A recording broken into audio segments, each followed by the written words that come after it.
Hi, Assalamualaikum warahmatullahi wabarakatuh to Dr. Siti Nurul and fellow friends.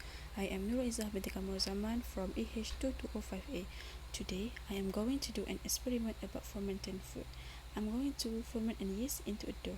First, you need to have 1 kg of flour, 1 packet of Moripun yeast, 5 tablespoons of sugar, 6 tablespoons of condensed milk, half a cup of cooking oil, 1 tablespoon of margarine butter, 1.5 tablespoon of salt, and lastly you need to have a jar of warm water, and the water must be warm.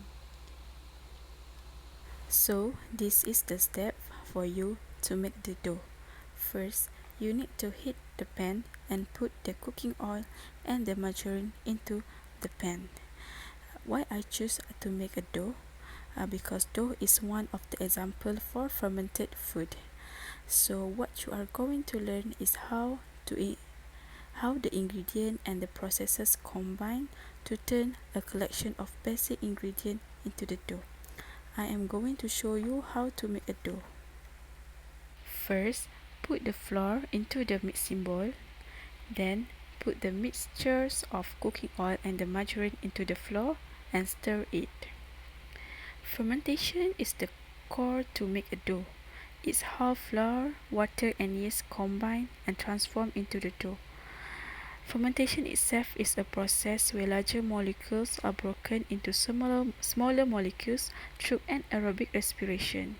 It requires a base and a strain. The base is carbohydrate and the strain is the fungi.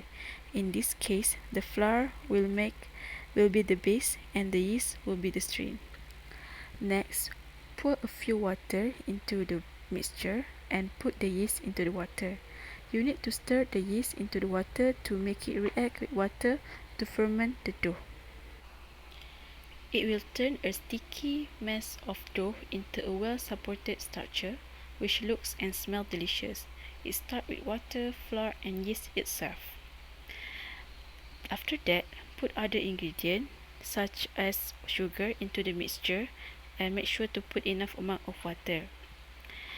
Then, put the condensed milk into the mixture and enough amount of water. Hydrated flour will develop into gluten. The process of yeast acting on the starch into the flour creates gas. The gas gets trapped between strands of gluten which form pockets of air. The air pocket expand which force the dough rise. Larger air pocket makes more open crumb and lighter texture the dough. Last but not least, put enough amount of salt into the dough and pour some water. This side ingredient is to make the dough delicious and tasty.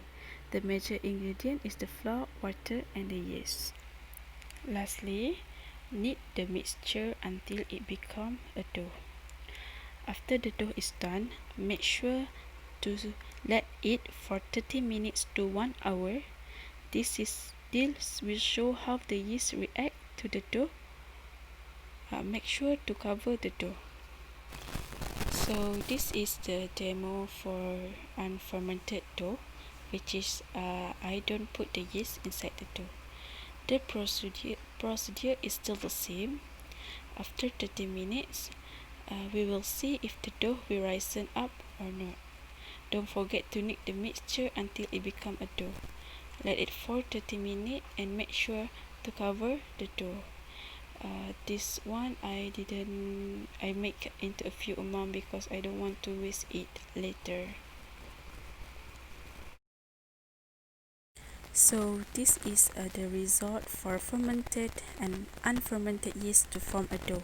As you can see the difference between the dough. The carbon dioxide produced allow the dough to rise up, or we call it fermented. That's all from me. Thank you so much.